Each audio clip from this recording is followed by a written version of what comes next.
Hi everyone, thanks for choosing to watch Fatty Gay by comedian Jeff Klein. I'm comedian Jeff Klein. Now, some people have asked me if the title of my comedy special is tongue-in-cheek, and I say no, because tongue-in-cheek is the title of some smut film you can find online. The title of my comedy special is Fatty Gay. Good quality humor for good quality people.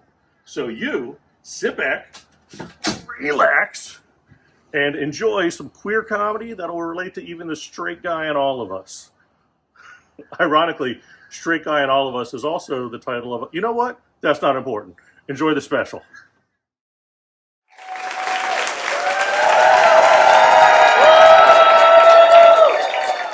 Thank you so much. Oh my God. This is incredible. This is the gayest thing and the biggest thing I've ever done. Some of you are like, I bet it's not, Jeff. But that's a separate story. Hey, everybody, this is awesome. It is. I like that people dressed up to come out tonight. That looks good.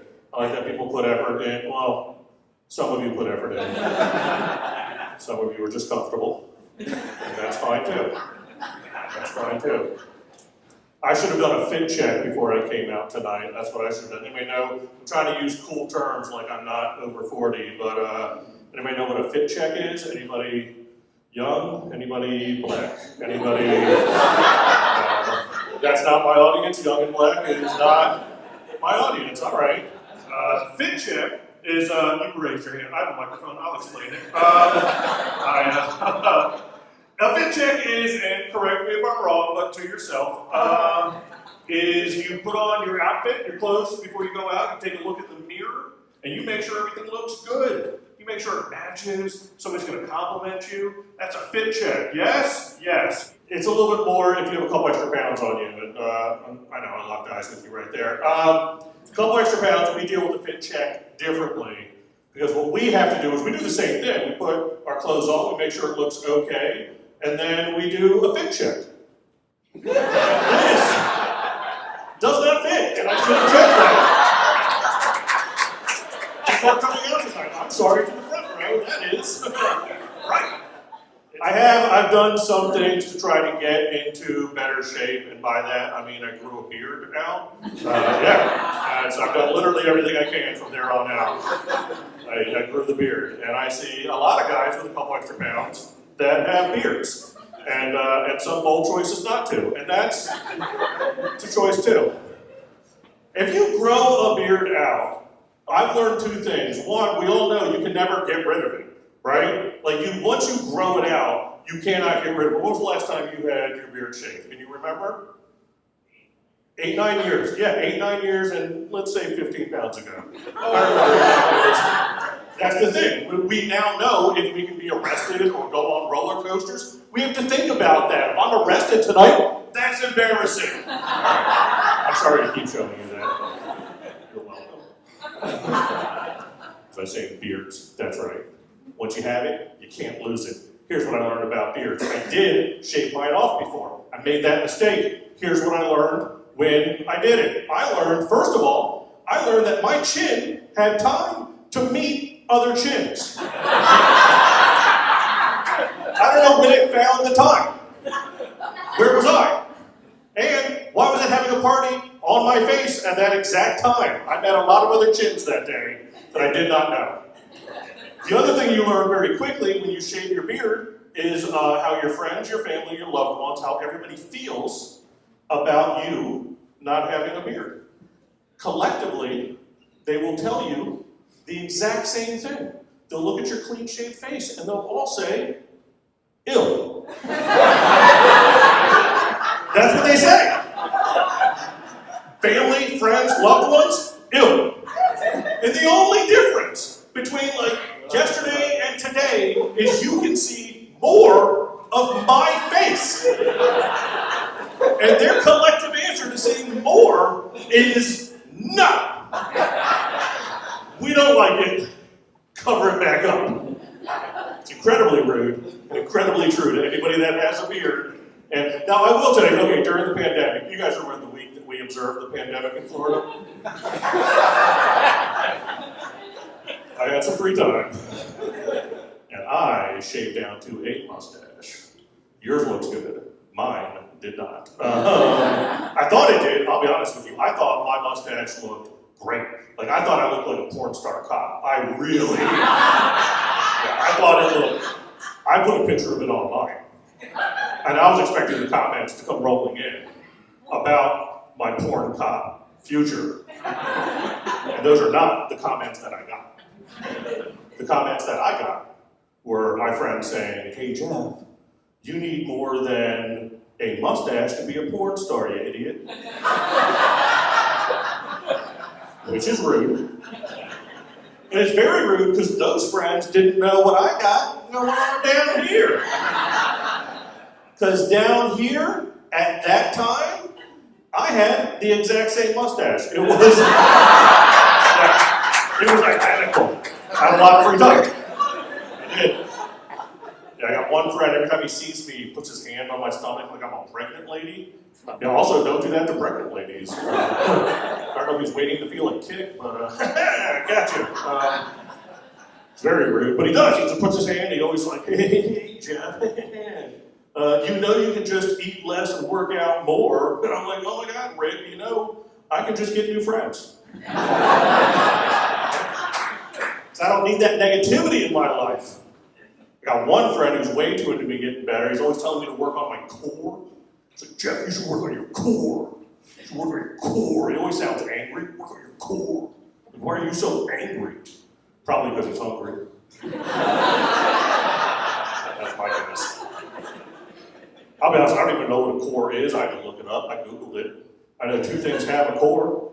Apples and the earth. And they're both round, so Jeff's doing fine.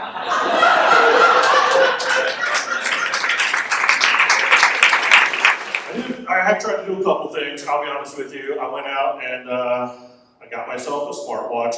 Clap if you have a smartwatch. Where are we at? Clap if you have a smartwatch. Cool. That counted as exercise. You're welcome. Got him! Stupid watch. If you don't have a smartwatch, here's what you are not missing. I'll tell you that right now. You think it tells time. Everybody that clapped knows it gives you 3 rings of judgment every day. Oh my God. Every day, 3 rings of judgment. And like, they're not all bad. I'll start with my favorite ring. There's a good ring in there, and it's the tiny one in the middle on mine, and it is called a stand goal.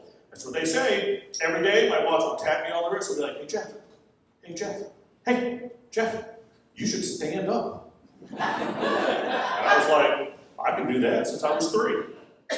I can do it. So I stand up. I mean, I don't, like, not in one movement. I'm not Simone Biles. Like, I don't just get off the couch, but I'll rock myself forward. The watch doesn't know. Okay? Stand myself up. A little wobbly, but I get there. And the watch, just like a proud parent, every time you do it, it just brings, and it's like, you did it! So, tapered it down, see that? I like that part of the watch. And then the middle ring is probably the dumbest ring that we have to deal with. The middle ring is what it calls an exercise goal. That's right, an exercise goal. I didn't agree to this, but it'll tap me on the wrist and it'll be like, you should exercise more. That's how I hear it say it. It doesn't actually have a voice, but that's how I read it. You should exercise more. I will say this is how I also know that artificial intelligence will not take over the world, because my smartwatch every night at 11:47 p.m. will tap me on the wrist and be like, hey Jeff, hey buddy, you've only hit 12% of your workout goal today. But don't worry, you can still do it. If you just take a brisk 2.5-hour walk, in the next 13 minutes, we can knock this out. And I'm like, that math doesn't work. That's dumb as hell. My smartwatch is dumb. So I treat that middle ring like we treat middle children, and I just ignore it. That's not my problem. The worst ring is on the outside of mine, and it is what they call a move goal. Taps you on the wrist throughout the day, just throughout the day. It's like, hey Jeff, you should move more. And at that point, I'm like, you should just tell the time. Like, I'll replace you with a clock. I don't need this shit. You should move more. Everybody that clapped, I'm going to give you a little hint. You can change that move goal to Anything, absolutely anything. Yeah, I dropped it all the way down. I wake up in the morning, I make it to the bathroom, that ring is closed. Done. 100%. Carry me around like Cleopatra the rest of the day, I am done. And if I go back to bed, 200%. I don't need to move tomorrow. I really just watch roll my life. Done. We'll say, I learned a couple things getting to travel, started feeling better about myself. If anybody doesn't know, I'm a Florida native, born and raised here, and all right, that's a good reaction to that. And, get to see other places. I was out in LA for 6 weeks, out in California for 6 weeks. Florida boy in California, I did learn something. I learned that there's not a big difference between Florida and California. There's not. Like, the biggest difference is that California is just reading all the books that we're banning. That's it. Thank you. That's a great middle of the road joke. If you don't get it, you should read one of the books. That's how I feel about that. Well, LA, 6 weeks is a long time in LA. I started picking up some LA tendencies, I'm gonna be honest with you. Like, one of the tendencies I picked up while I was there, I started name dropping too much, apparently. Like, I started name dropping a lot. I didn't think I was doing it a lot, but David Spade was like, it's a lot. Like, Jay Leno didn't think so shut up. Not important, whatever. Also started drinking a lot of ice lattes. Everything out there is an ice latte. It's all ice lattes and nut milk and almond milk. Sorry, let me clarify. The almond milk in there, and then I bleached my butthole. Just a couple. Okay, that got tight. I should clarify. I didn't bleach my butthole. I bleached my cat's butthole. Okay, the room got tighter. I didn't actually bring my cat to LA for 6 weeks. I'm not a monster, that'd be weird. It was a cat in the neighborhood and it looked like it needed it, so I bleached it. Okay, we're still tight in the back. Okay, I want everybody to get on board here. There's no cat, okay? That's a joke. I made it up. The cat's not real. We've been talking about my butthole this whole time. But you drink that many ice lattes, you're going to need to clean it up, is what I'm saying. Right? That's just a fact. I also did a tour of the Midwest before, and I learned some things on that. Did a tour of the Midwest. First place I stopped was Minneapolis, Minnesota. Minneapolis, and back me up, they are the nicest people I've ever met there. It was the nicest city. It was clean. They were so nice. They were unnervingly nice. I'll give you an example. I checked into my hotel first day. I walked out, and here she is. I walked out, and I ran right into this lady, like just right first day. And I just felt so embarrassed, but she was so nice. She looked at me. She apologized to me. She was like, I'm so sorry for being in your way. I was like, what? Like, that's not how we do things in Florida. What? She was so, I said, no, it's my fault. Her niceness unnerved me that I just started rambling, like now, and I just started saying dumb things. I'm like, it's not your fault, it's my fault, it's all my fault. I did that. I live here. This is my hotel. This is where I'm staying. I'm from Florida. This is my first day. And she was so sweet. She kept apologizing. She was like, I'm so sorry I talked to you. But she was so nice. And then she looked at me like you all are looking at me, and she said words that I'd never heard in my life. She looked right at me and she goes, oh my God, and from Florida. Well, that explains why you're so tan.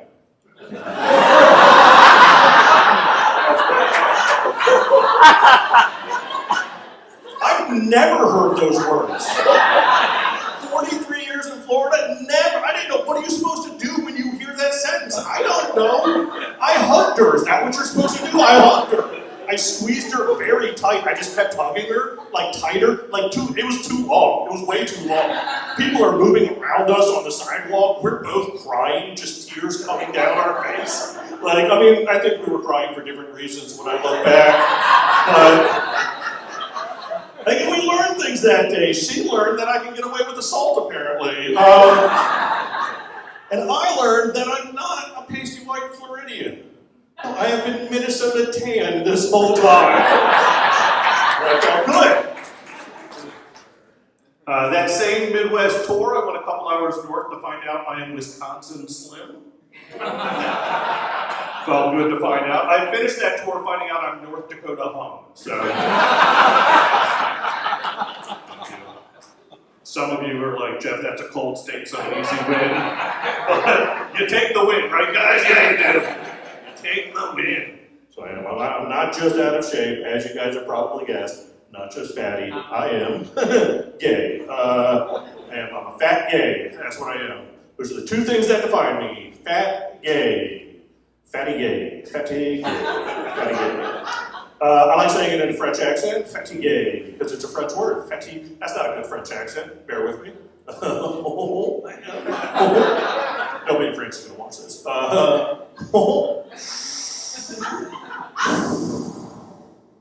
Fatigué, that's what they sound like.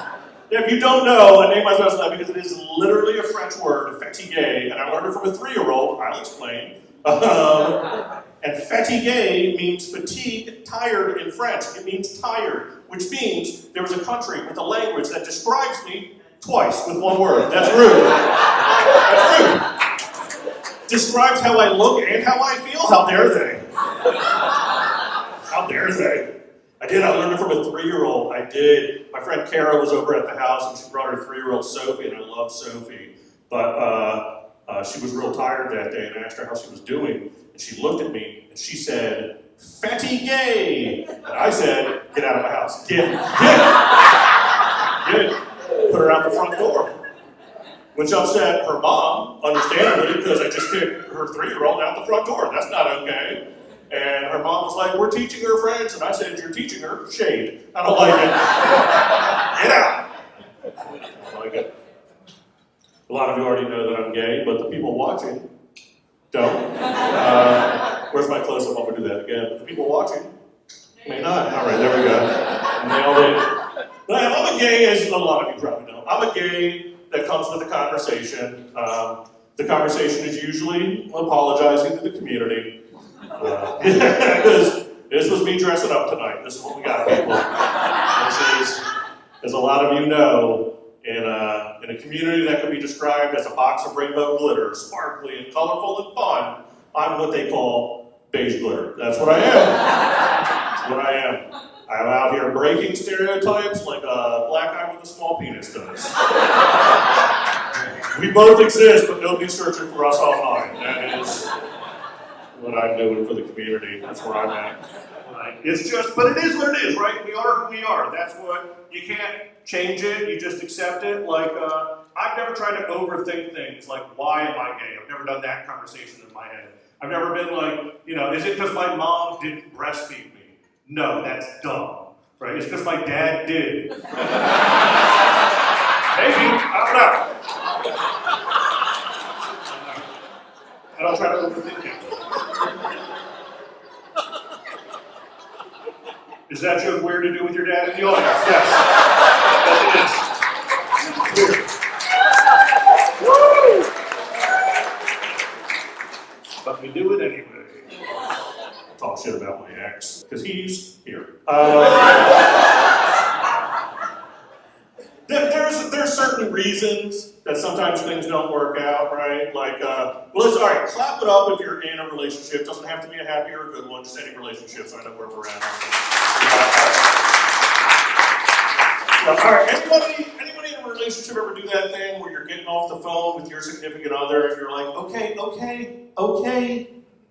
I love you less, just to give them a win? No, that's on me. Okay.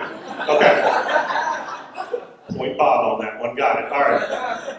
Also, you can tell I'm over 40 by how I hung up that phone. That is how you hang up the phone. I don't know how else you would do it.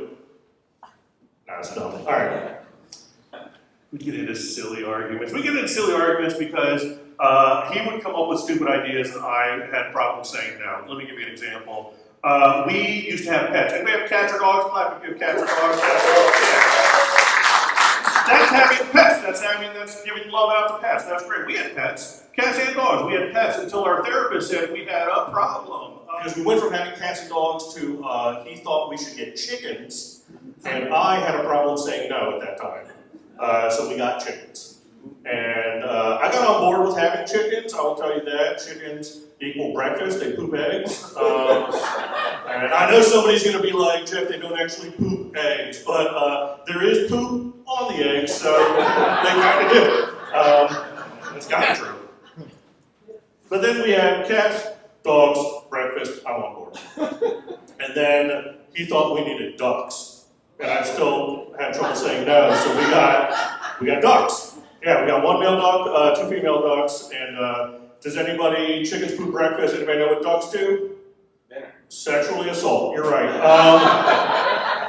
Yeah, it's uncomfortable, okay? And I'm saying it the nicest way I can. They are aggressive. That male duck every day would take turns on this female duck, then this female duck, then this female duck, then this female duck. And then when it was back to this female, like when those poor females were all ducked out, he turned to the chickens. Yeah, he clucked them good. Those are just adorable puns for a disgusting thing that was happening at the house at the time. Like, it was CSI SVU, we should have stopped. We should have. But we didn't. He thought we needed turkeys. He did. He thought we needed turkeys. So we got turkeys. We got 3 female turkeys, and I don't know if anybody's seen a turkey. They're like big chickens. Anybody seen a turkey? They're like big. Yeah, does anybody know what a male duck does to a female turkey? Nothing. They're not dumb, no. That duck was like, what up, girl? Never mind, where them chickens at? It was a fun fact, though. If you have 3 female turkeys, you have no male turkeys, one of those females will take on male characteristics. That is factual. Yeah, we had a transgender turkey in 2019. That's right. Learn its pronouns before Thanksgiving. Absolutely. We stayed woke. My brother fought 20 years in the military, so my turkey could be trans. That is facts. He doesn't see it that way, but that's what I tell him. Gotcha, Steve. We should have stopped there, obviously. We have a lot going on. But he thought we needed tortoises. We had 4 of them. They're like little tanks. They walk around and run into things and eat the greenery. That's what they do. They do one more thing. They also have very long, very slow, very consensual sex. They do that. They do. That's something they do, which is interesting because when tortoises have sex, the interesting thing is the woman will, the female tortoise will lock eyes with you the whole time she's having sex. And I mean the whole, I don't know why I was watching the whole time. But I do know at some point the sun was setting, he was finishing, and I'm like, have I been here the whole time? I don't know if I was supposed to get help or help, but I did neither. What I did was get out of that relationship.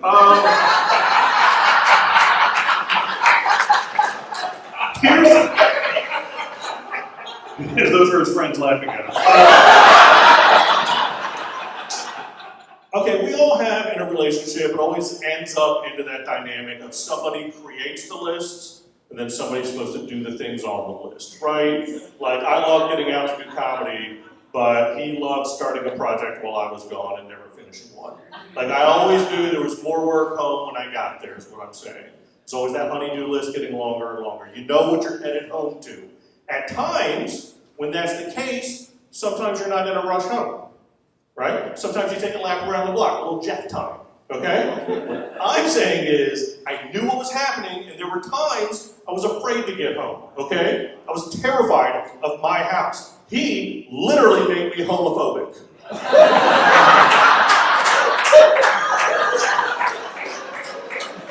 The joke that we thought was going to change the world, and it hasn't yet. Okay. I am dating now, though. I got a good boyfriend going. I know some of you were like, what type of guy do you even like, Jeff? Some of you know.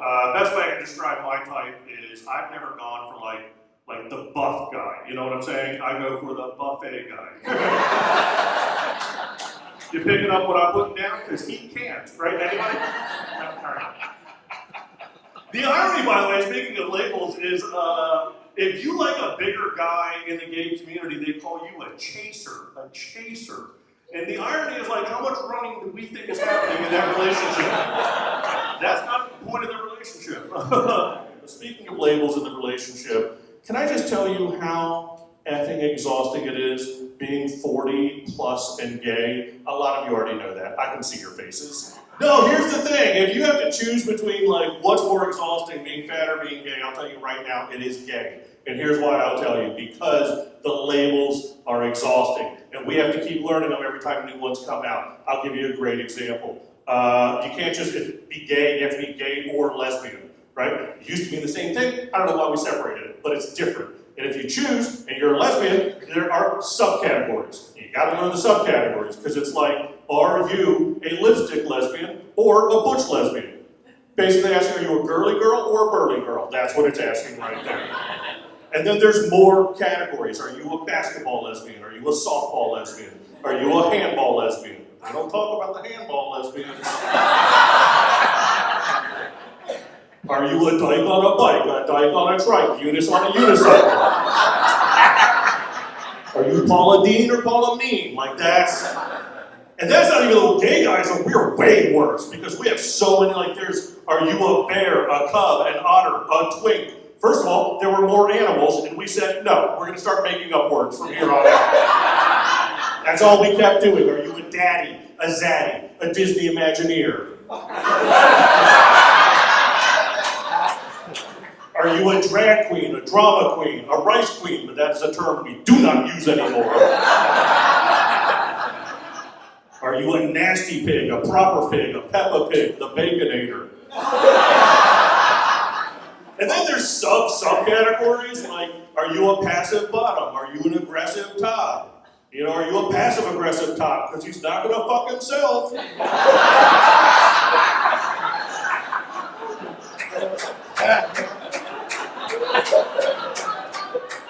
And I learned all of that to tell you in the community, they call me pre-diabetic. That's where we're at all right.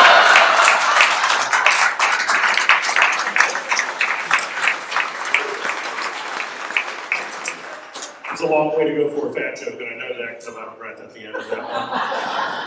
It is.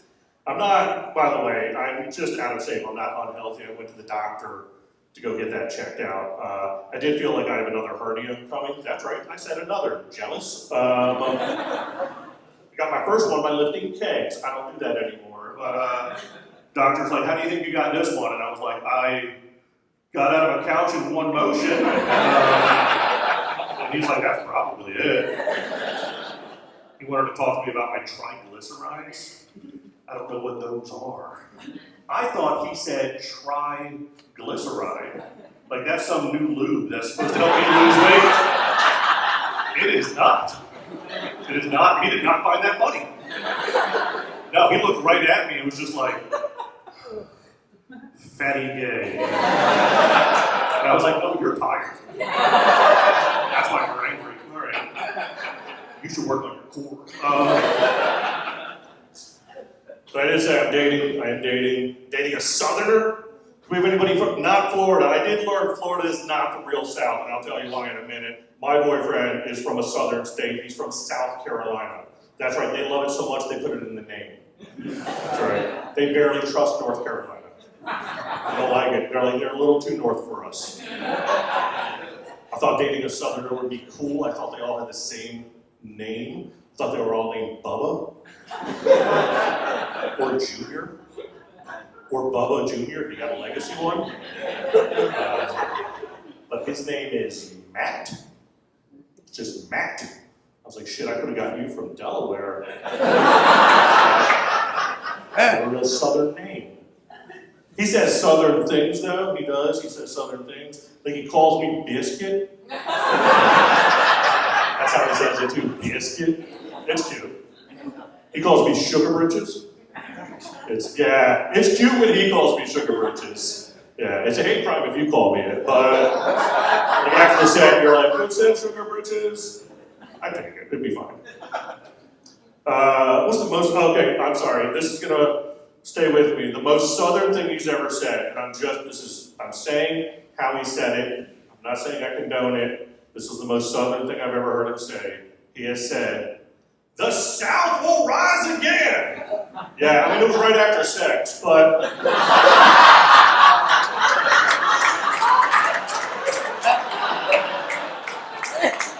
He said it.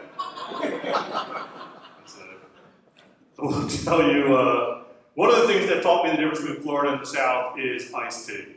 We all know in Florida, you ask for iced tea, you're going to get unsweet iced tea, or you'll get a choice. But as soon as you hit any border at the top there, that tea turns sweet, right? We all know that. That tea turns very sweet. And like that tea turns so sweet when you hit that border and you order iced tea, immediately you take a sip and that tea just goes, "Hey y'all, how you doing?"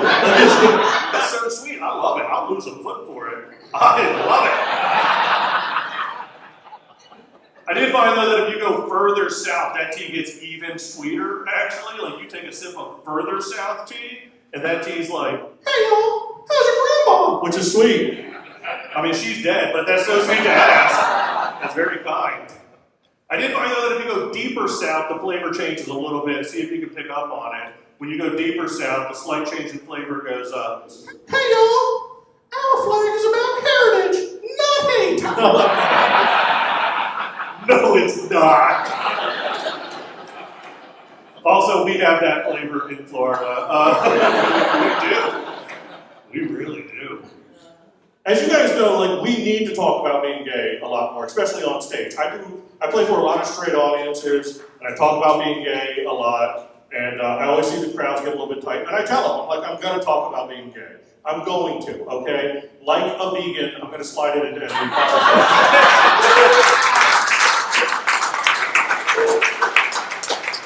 There's probably a better way to say than slide it in. I'm going to fix that real time for the special. Instead of that, I'll say gays are like vegans. They'll ram it in any conversation. Just jam it in there. They are, yeah, we'll talk about it for no reason, just like vegans. Also, fun fact, vegans are like gays because they're gay. All right. It's a pretty safe joke I do. No vegan has ever, to date, ever come up after a show all hopped up on carrots to yell at me. That's never been the case. You can't have hate and hummus in your life. I'm pretty safe on that one.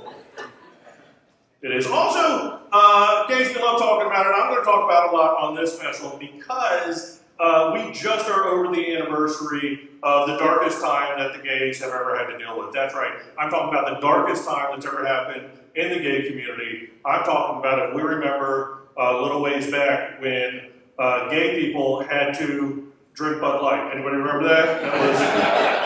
It was dark days. I don't care where you fell on that campaign, let's be honest. No gay person wanted to drink Bud Light, and no Bud Light drinker wanted us drinking it, okay? Nobody was happy. Nobody was happy that whole time. It was dark days. I feel like a lot of you are friends right now. I feel like we're family. I'm going to let you in on a little secret. Bud Light, worst thing I've ever put in my mouth. As a gay man, it's the worst thing I've ever... Bud Light, worse than penis. Put that up there right now. Write that down. And it's been over a year. No other beer company has jumped on this campaign slogan like, Miller Lite, not a penis. Nothing, right? Heineken, 9, penis. That one does not translate. I heard it. I did. You know, White Claw, we'll wash the taste out of your mouth. It's just weird. I haven't seen any of that.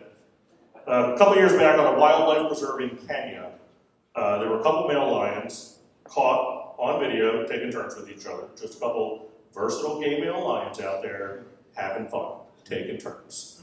This upset a Kenyan official so much, he put out a press release, and this is what you can find online, and I obsessed over this, because he said, there's no reason that these lions should be gay. The only reason is that they've learned it from watching Westerners. And he continued, because lions can't watch movies. What?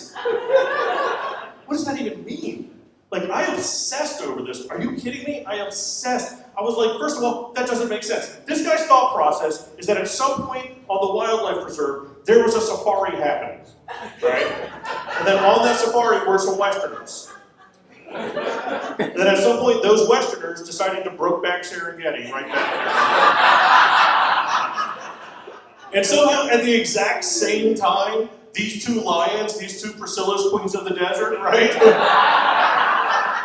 are slowly sneaking up on them. And one of the lions is like, oh, hold on, Larry. What are they doing?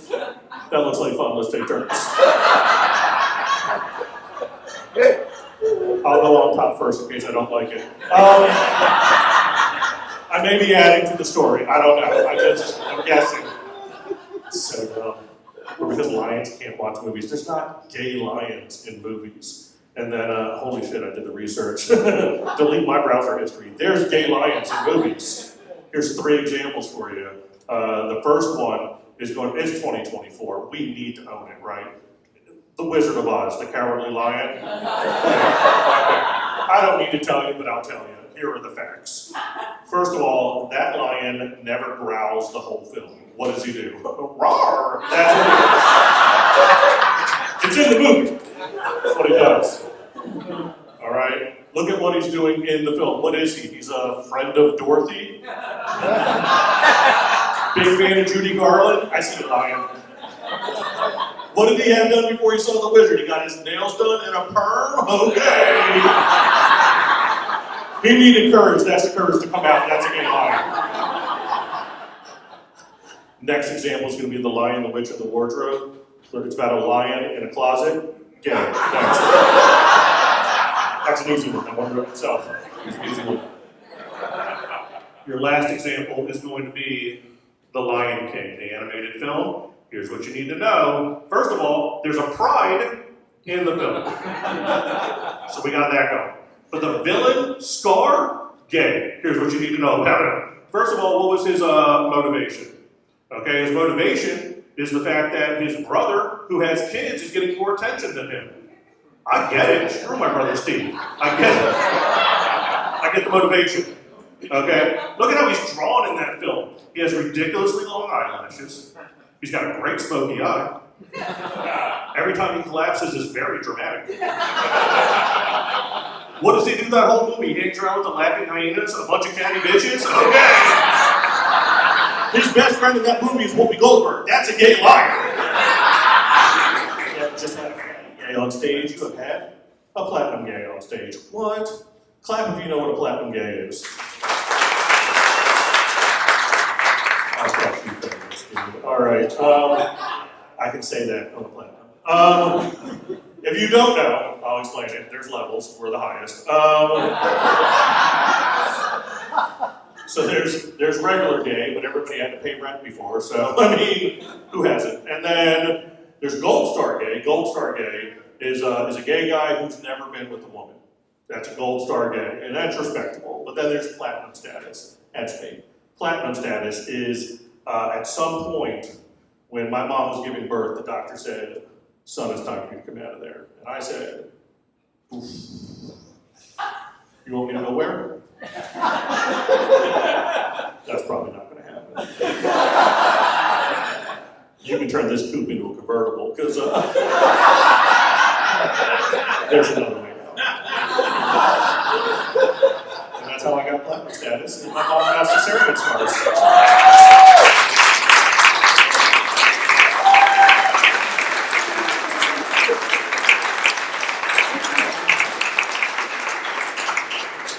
Another way to over-explain that joke is, if I were to leave here tonight and walk to my car in this neighborhood,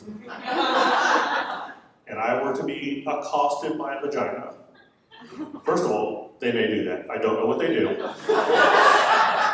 I'm not really sure what that word means. So, if I were to be, and then I had to go to the police station to pick the vagina out of a lineup, what I'm telling you is, I couldn't tell you what that lineup even looks like. I don't know.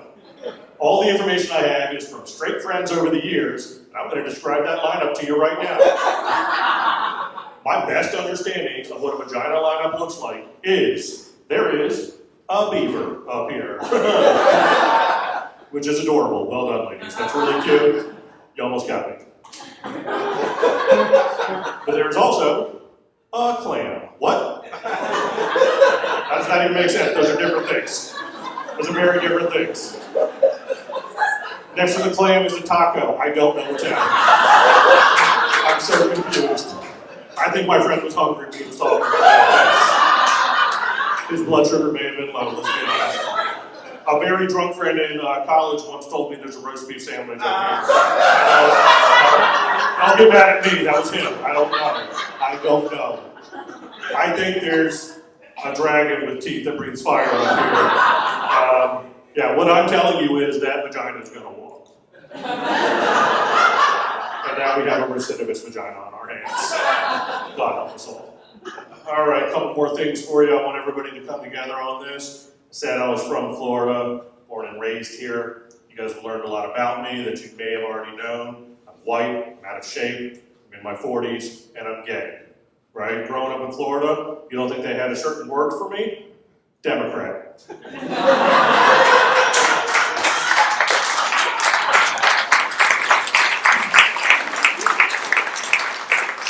I want to make it clear also, I can say that joke because I am one. Okay, I'll hit it with a hard T at the end too. Democrat.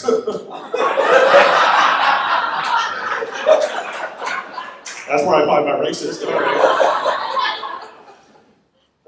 It's true though. Born and raised in Florida by liberal parents, like my parents are Northeast liberal. Like my parents are so liberal, they're still trying to abort me.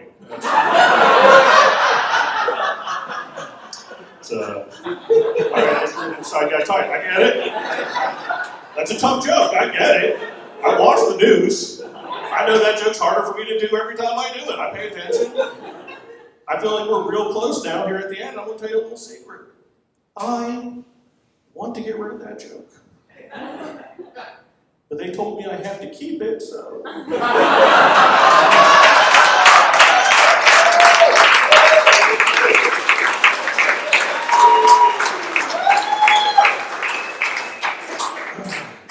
Thank you all for coming out.